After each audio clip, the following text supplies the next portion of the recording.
Assalamualaikum warahmatullahi wabarakatuh. Bismillahirrahmanirrahim. Alhamdulillahi rabbil alamin. Wassalatu wassalamu ala asyrafil anbiya'i wal mursalin, sayyidina wa maulana Muhammadin wa ala alihi wa sahbihi ajma'in. Subhanaka la ilma lana illa ma 'allamtana innaka antal alimul hakim wa la haula wa la quwwata illa billahil aliyyil azim. Rabbi shrah li sadri wa yassir li amri wahlul 'uqdatam min lisani yafqahu qawli. Rabbana zidna ilma warzuqna fahma, amin ya rabbal alamin. Baik. Alhamdulillah, tuan-tuan dan puan-puan dirahmati Allah Taala, syukur kepada Allah Ta'ala. Waktu petang ni kita bertemu dalam rumah Allah Ta'ala. Selepas tadi kita tunaikan solat fardu zuhur berjemaah. Kemudian kita duduk pula dalam majlis sirah Rasulullah sallallahu alaihi wasallam daripada kitab Nurul Yaqin, kitab sirah Nurul Yaqin yang dikarang oleh Syekh Muhammad Khudari Bek rahimahullahu taala. Baik, 2 minggu lalu kita baca tajuk daripada kitab ni, Ma akramahullahu bihi qablan nubuwah. Kemuliaan yang Allah anugerahkan kepada baginda sallallahu alaihi wasallam sebelum daripada nubuwah, maknanya sebelum baginda sallallahu alaihi wasallam diberikan wahyu, dilantik menjadi nabi dan rasul. Apakah kemuliaan yang Allah beri pada baginda sallallahu alaihi wasallam? Tajuk yang kita baca pada waktu petang ni, hari ni pula kita baca tajuk seterusnya daripada kitab Nurul Yaqin ni, iaitu tajuk dia Tabsyirut Taurah bih, iaitu khabar gembira yang disebutkan dalam kitab Taurat berkenaan dengan kedatangan Rasulullah sallallahu alaihi wasallam. Maknanya kitab Taurat dulu pun dah ada sampaikan tentang Nabi Muhammad sallallahu alaihi wasallam. Anzalallahu at-Taurata ala Musa muhtawiyatan ala syara'i' allati tunasibu ahla dzaka zaman wa nawwaha fiha bi dzikri katsirin minal anbiya alladziina 'alima Allah annahu sayursiluhum. Jadi Allah Taala telah turunkan Taurat kepada Nabi Musa alaihissalam. Taurat ni mengandungi syariat-syariat yang bersesuaian dengan orang pada zaman itu, maknanya dengan Bani Israel.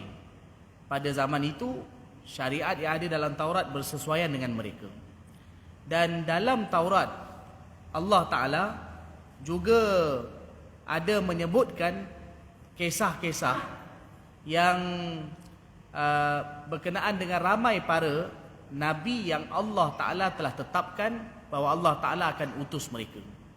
Dalam Taurat lagi, kalau seperti mana disebutkan dalam beberapa riwayat, bahawa dalam Taurat lagi Allah Ta'ala dah bagi tahu kepada Nabi Musa alaihissalam bahawa Allah Ta'ala akan utus sekian-sekian Nabi dan juga Rasul. Maknanya waktu tu mereka belum lagi diutuskan, tapi Allah Ta'ala akan utus mereka. Allah telah sampaikan di dalam kitab Taurat. Famimma jaa fiha tabsyiran bi rasulinal karim sallallahu alaihi wasallam khitaban li sayyidina Musa alaihi salam wa sawfa uqimu lahum nabiyyan mithlaka min baini ikhwatihim wa aj'alu kalami fi fami wa yukallimuhum bi kulli syai'in amuruhu bih wa man lam yuti' kalamahu alladhi yatakallamu bihi bismi fa ana alladhi antaqimu min.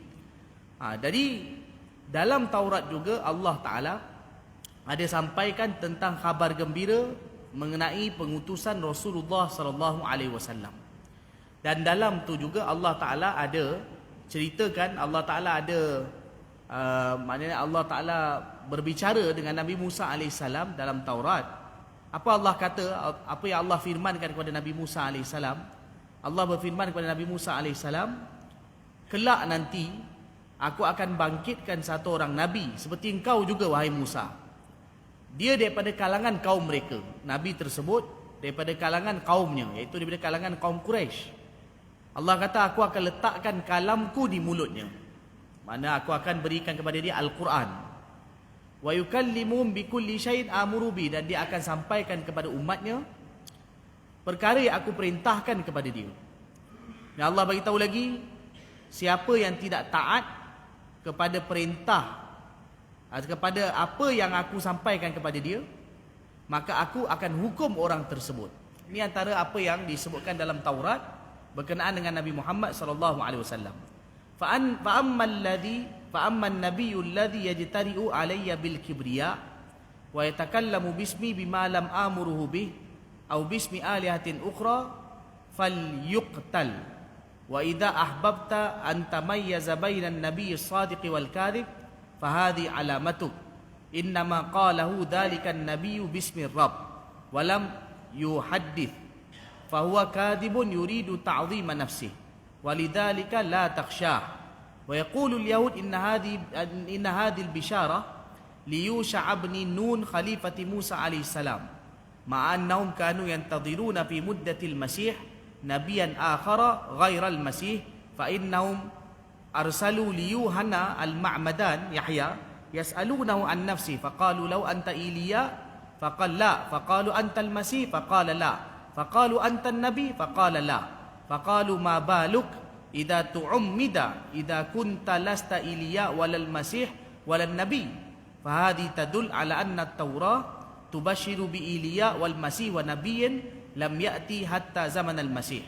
Baik, dia dalam Taurat juga Allah Ta'ala berfirman kepada Nabi Musa AS, mana Allah kata kalau ada satu, mana Allah Ta'ala tunjukkan dalam Quran, Allah diterangkan ada orang yang Allah lantik jadi Nabi dan apakah tandanya. Jadi Allah kata kalau ada orang yang mana dia berlagak sombong padaku dan kemudian dia mendakwa perkara yang aku perintahkan kepada dia, sedangkan mana perkara itu bukan aku perintahkan kepada dia, maka perangilah dia. Ini maksudnya kalau orang tu dia sampaikan perkara yang mana bukan aku perintahkan kepada dia, maknanya dia nabi palsu. Dia bukan nabi yang mana aku utuskan. Jadi kemudian seterusnya ada diceritakan berkenaan dengan peristiwa Bani Israel yang mereka mengingkari nabi yang diutuskan kepada mereka. Baik. Kemudian dalam kisah yang saya bacakan tadi, saya bagi tahu kesimpulan saja. Mana Allah Ta'ala ada sampaikan kepada Bani Israel melalui perantaraan Nabi Musa AS bahawa Allah Ta'ala akan hantar satu orang Nabi, Rasul yang diutuskan masanya selepas zaman Nabi Isa AS. Dalam Taurat, Nabi Isa AS juga dipanggil dengan nama Al-Masih. Al-Masih. Dan ini ada beberapa sebab Isa dipanggil Al-Masih. Dajjal juga dipanggil Masih. Ada beberapa sebab. Tapi Nabi Isa AS juga dipanggil Al-Masih kerana beberapa sebab. Jadi jangan terkeliru antara Masih Dajjal dan juga dengan Nabi Isa AS. Ada antara sebab-sebab dia dipanggil, tapi saya ringkaskan saja. Dajjal dipanggil Al-Masih, antara sebab dia iaitu Dajjal ni dia sampai ke satu tempat dengan begitu segera, maka dipanggil Al-Masih, seolah-olah dia menyapu bumi. Nabi Isa AS dipanggil Al-Masih, ada antara sebab dia iaitu disebutkan Nabi Isa AS Allah Ta'ala berikan kepada dia kulit yang begitu baik, licin. Ada disebutkan juga Nabi Isa AS dipanggil Masih kerana tapak kaki Nabi Isa AS ialah rata.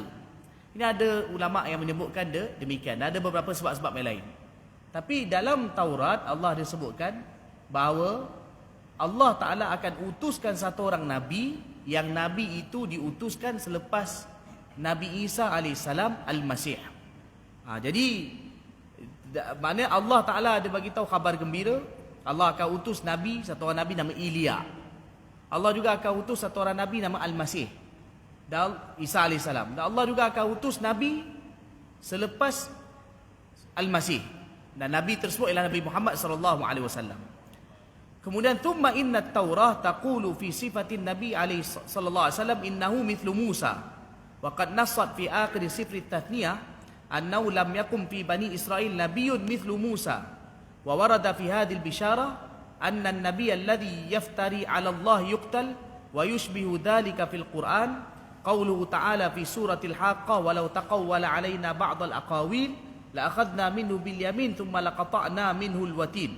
Wa nabiyuna sallallahu alaihi wasallam makatha baina a'da'ihi al alidda min musyrikin wa yahud 23 sanata wa 23 sanah yad'uhum fiha ila Allah wa ma'a dzalika asamahu Allah minhum. Baik.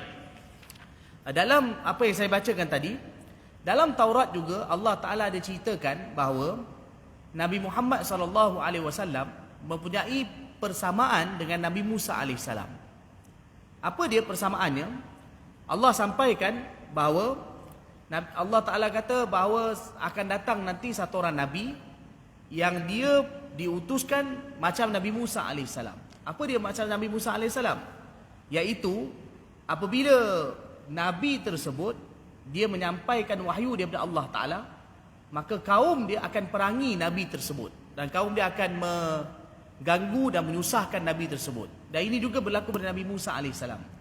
Nabi Musa alaihissalam apabila baginda menjalankan dakwah, Nabi Musa alaihissalam telah diperangi, disusahkan dan diganggu oleh Bani Israel.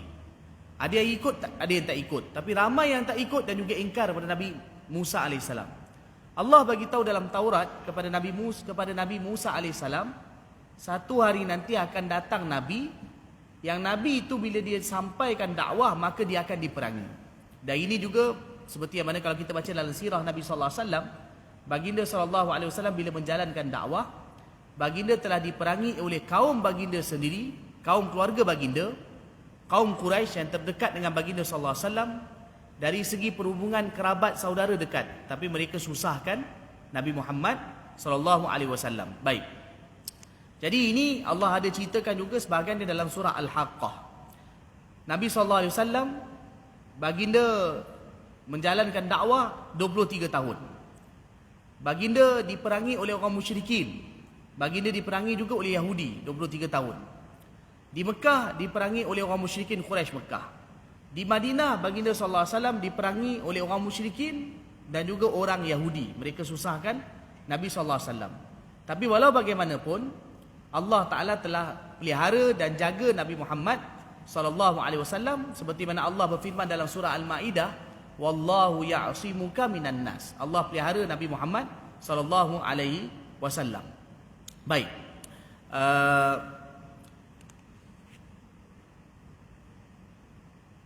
Dan juga dalam kitab ini juga diterangkan waqad akhbara an-nabi alaihi salatu wassalam an asya' katsira. Nabi sallallahu alaihi wasallam waqad ukhbira an-nabi sallallahu alaihi wasallam an asya' katsira. Fahuddithat kama ukhbira anha. Baik, Nabi sallallahu alaihi wasallam telah diberikan khabar-khabar mengenai perkara yang berlaku, yang akan berlaku. Antara dia ialah Nabi SAW bagi tahu peristiwa yang akan berlaku nanti, yang peristiwa itu pada zaman Nabi SAW, maknanya pada ketika baginda sampaikan perkara itu belum berlaku. Antara dia iaitu Nabi SAW pernah sampaikan bahawa Rom akan Rom akan mengalahkan Parsi. Selepas dulu Parsi mereka kalahkan Rom. Nabi SAW pernah sampaikan bahawa Rom akan kalahkan Parsi. Mula-mula Parsi kalahkan Rom. Nabi bagi tahu bahawa satu hari nanti Rom akan kalahkan semula Parsi. Sebelum tu Parsi telah kuasai mereka dan juga mereka telah menjajah Konstantinopel, iaitu ibu negara Rom. Dulu ibu negara Rom, Konstantinopel. Parsi datang serang dan mereka telah kuasai Konstantinopel. Dalam bahasa Arab dipanggil Konstantinia. Mereka telah kuasai Konstantinia untuk satu jangka masa. Tapi Nabi SAW telah bagi tahu satu hari nanti Rom akan kalahkan balik Parsi yang telah menjajah bumi Konstantinopel. Nabi bagi tahu awal lah, kan? Jadi maknanya apa yang baginda sallallahu alaihi wasallam bagi tahu tu, baginda kata perkara itu akan berlaku dalam tempoh beberapa tahun. Dan apa yang baginda bagi tahu tu daripada Allah Subhanahu wa taala. Bila baginda sallallahu alaihi wasallam bagi tahu perkara itu, orang-orang kafir, musyrikin Quraisy Mekah, mereka tak boleh percaya dengan apa yang Nabi sallallahu alaihi wasallam sampaikan itu. Kan dalam Quran pun Allah ada ceritakan, Alif Lam Mim ghulibatir Rum. fi adnal ardi wa hum min ba'di ghalabim sayaghlibun fi bid'i sinin lillahi al-amru min qablu wa min ba'd wa yawma idzi yafrahul mu'minun. Allah bagi tahu alif lam mim, Rom telah dikalahkan. Ghulibatir Rom, Rom dikalahkan. Siapa yang kalahkan? Parsi. Fi adnal ardi wa hum min ba'di ghalabim sayaghlibun. Lepas Allah bagi tahu nanti mereka akan menang balik, kalahkan balik Parsi. Fi bid'i sinin, Allah bagi tahu dalam tempoh beberapa tahun. Bila dengar apa yang Nabi SAW sampaikan itu, maka orang musyrikin Quraisy Mekah, mereka menganggap perkara itu tak mungkin berlaku. Dan macam mereka susah nak percaya. Sayyidina Abu Bakar radhiyallahu anhu, bila beliau sampaikan apa yang Nabi bagi tahu, satu hari nanti Rom akan kalahkan balik Parsi dalam tempoh beberapa tahun, maka orang Quraisy tak percaya. Sayyidina Abu Bakar kata perkara itu mesti berlaku sebab Nabi SAW dah bagi tahu. Sayyidina Abu Bakar radhiyallahu anhu, beliau telah buat apa? Beliau telah pergi kita kata macam bertaruh dengan satu orang Quraisy Mekah. Dia kata kalau perkara ini berlaku, aku akan berikan harta kepada engkau, gadaian, taruhan. Kalau benda ni berlaku, kalau tidak kau ambil taruhan itu, wang taruhan itu. Waktu tu zahirnya makna perkara itu belum dilarang. Sayyidina Abu Bakar berkata kalau benar bahawa Nabi SAW sampaikan, maka kau kena bagi padaku taruhan tersebut. Tapi permulaannya bila dah beberapa tahun tunggu tak berlaku, Sayyidina Abu Bakar radhiyallahu anhu dah mula risau. Betul ke apa yang Nabi SAW cakap ni? Dan waktu tu orang musyrikin dah mula macam mereka merendah-rendahkan Nabi SAW dan rendahkan Sayyidina Abu Bakar radhiyallahu anhu bahawa apa yang Nabi cakapkan tak betul. Betul ke Rom akan mengalahkan Parsi? Dan Sayyidina Abu Bakar radhiyallahu anhu juga tunggu-tunggu bila Rom akan kalahkan Parsi, macam yang Nabi SAW sampaikan. Tapi kemudian sampai beberapa tahun, dalam tempoh beberapa tahun, akhirnya orang Islam dapat perkabaran Rom telah kalahkan Parsi. Bila Rom kalahkan Parsi, maka akhirnya mereka tersebar berita tu.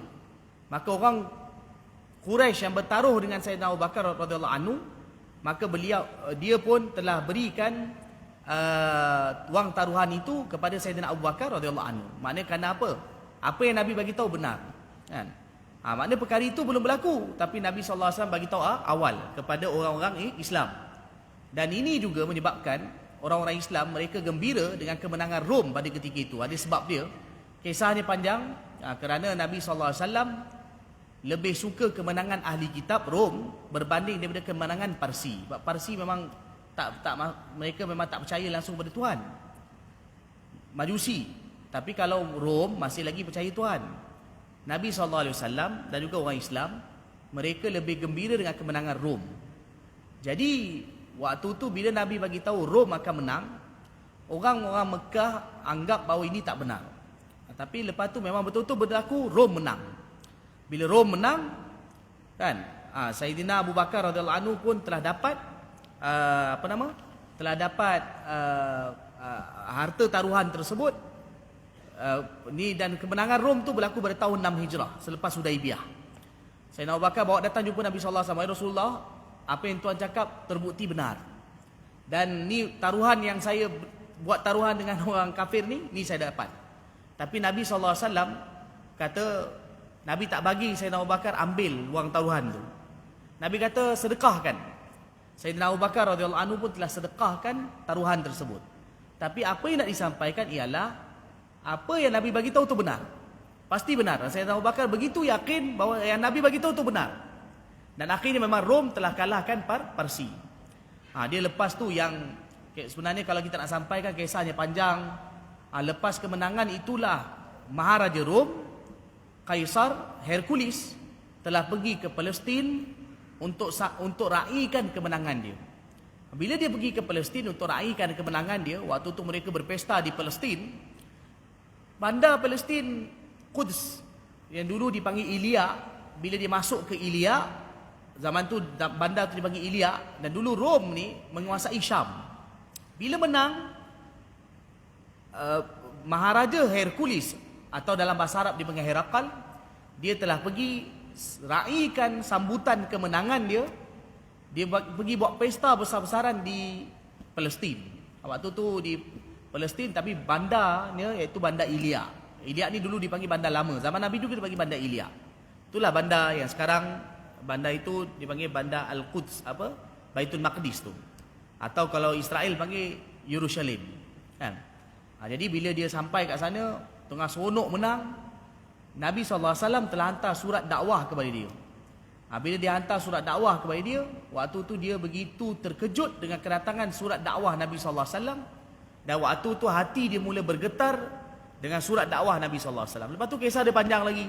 Dia telah panggil Abu Sufyan, datang jumpa dengan dia, tanya soalan-soalan, beberapa soalan daripada Abu Sufyan yang ada dalam kitab Bukhari, ada hadis tu.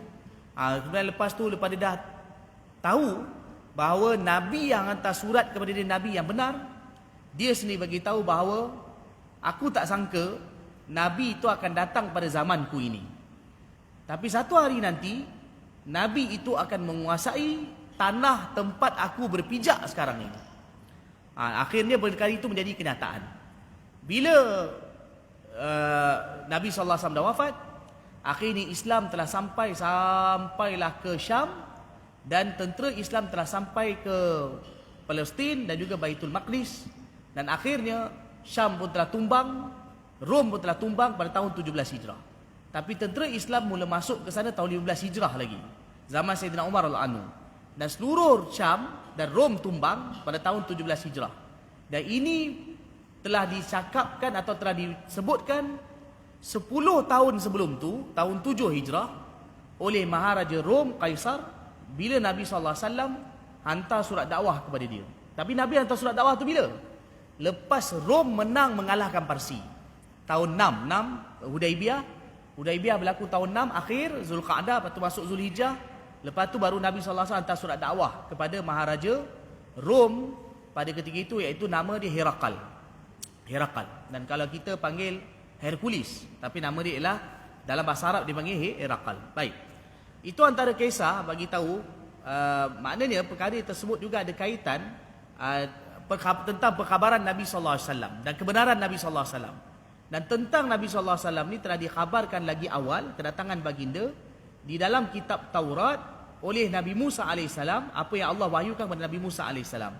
Warawal Qadhi Iyad fi Shifa anna Ata' ibn Yasar sa'ala Abdullah ibn Amr ibn al-As an sifati Rasulillah sallallahu alaihi wasallam faqala ajal wallah innahu lamawsufun fit Taurah bi ba'di sifati fil Quran ya ayyuhan nabi inna arsalnaka syahidan wa mubasysyiran wa nadhira wa hirzan lil ummiyin wa anta 'abdi wa rasuli samaitukal mutawakkil laisa bifadhin wala ghalidhin wala sakhabin fil aswaq wala yadfa'u sayyi'ata bis sayyi'ah walakin ya'fu wa yaghfir walan yaqbidahu Allah hatta yuqima bihi millatal auja bi an yaqulu la ilaha illallah wa yaftahu bi ayunan umya wa adhanan summa wa quluban ghulfa. Baik. Qadhi Iyad rahimahullahu taala telah riwayatkan dalam kitab Asy-Syifa. Ini Qadhi Iyad rahimahullah telah karang satu kitab agung, nama kitab tu Asy-Syifa. Dalam kitab itu beliau ada sebutkan satu hadis riwayat yang mana satu orang tabi'i nama Ata' bin Yasar, beliau telah jumpa dengan sahabat Nabi SAW nama Sayyidina Abdullah bin Amr bin al-As radhiyallahu anhuma. Abdullah bin Amr bin al-As radhiyallahu anhuma antara sahabat Nabi SAW yang alim, anak kepada Amr bin al-As, anak dia Abdullah bin Amr bin al-As.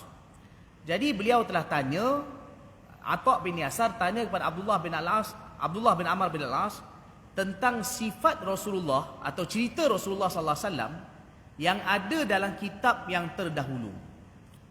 Ini kenapa? Kerana Sayyidina Abdullah bin Amr bin al-As, beliau ini ada baik dengan ahli kitab.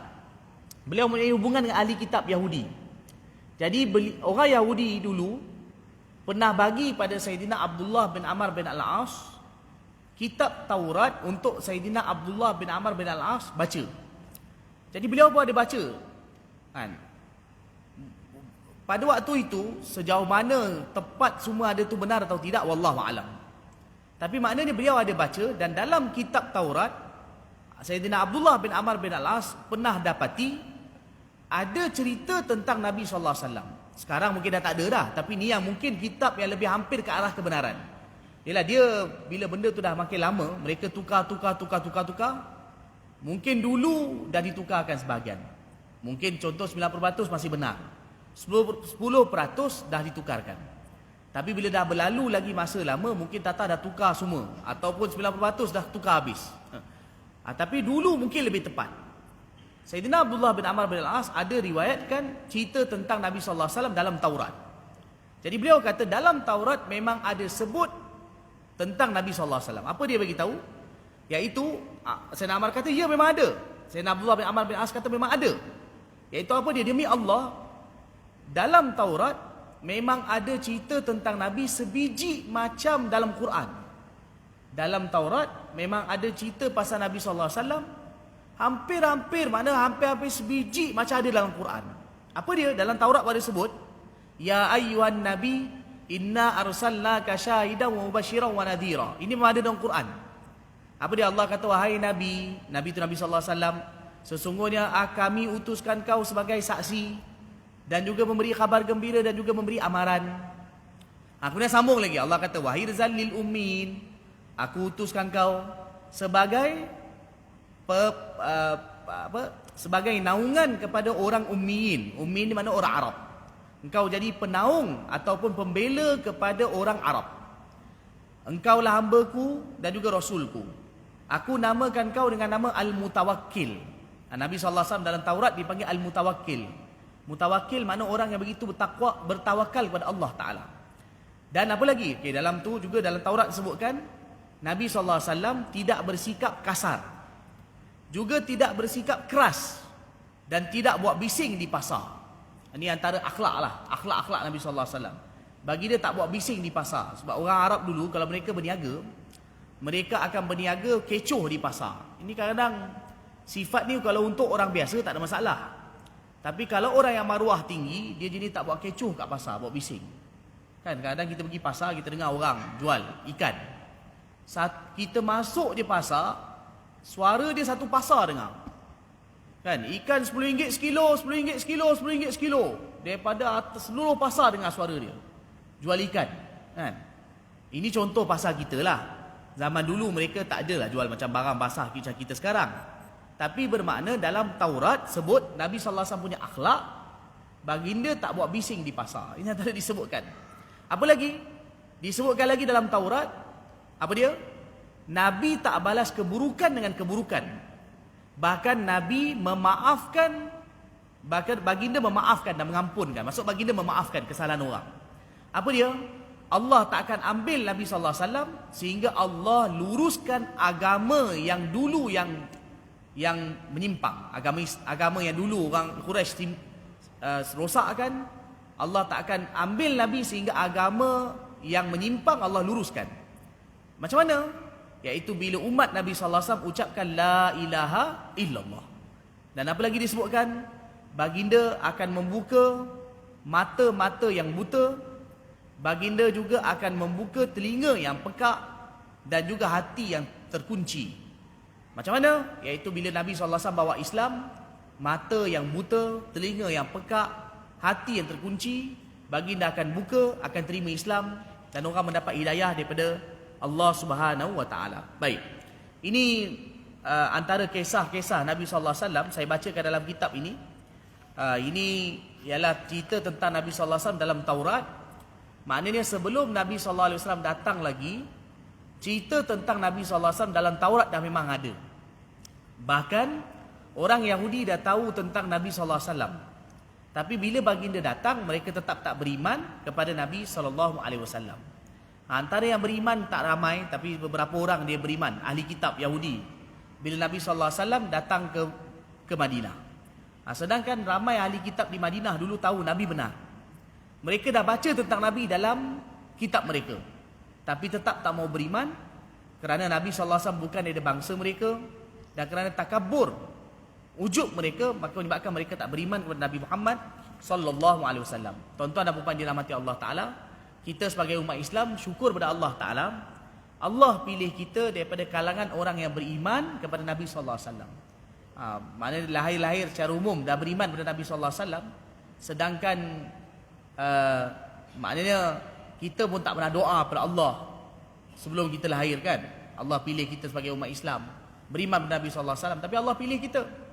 Kan orang zaman dulu ada yang dah tahu pun masih tak beriman kepada Nabi sallallahu alaihi wasallam. Contoh macam Yahudi. Tahu Nabi benar tapi tak beriman. Tapi alhamdulillah kita di kalangan umat Nabi sallallahu alaihi wasallam yang beriman kepada Nabi sallallahu alaihi wasallam. Ini dipanggil istilah dia umat ijabah. Umat ijabah yang beriman kepada Nabi sallallahu alaihi wasallam. Maka kita bersyukur atas nikmat ini dan terus kita doa kepada Allah supaya Allah matikan kita juga dalam iman dan Allah beri anugerahkan kepada kita husnul khatimah, dan juga Allah berikan kepada kita kekuatan untuk kita mengikuti sunnah Rasulullah sallallahu alaihi wasallam dalam kehidupan kita. Amin ya rabbal alamin. Wa sallallahu ala sayyidina Muhammad wa ala alihi washabihi wa baraka wasallam. Alhamdulillahirabbil alamin.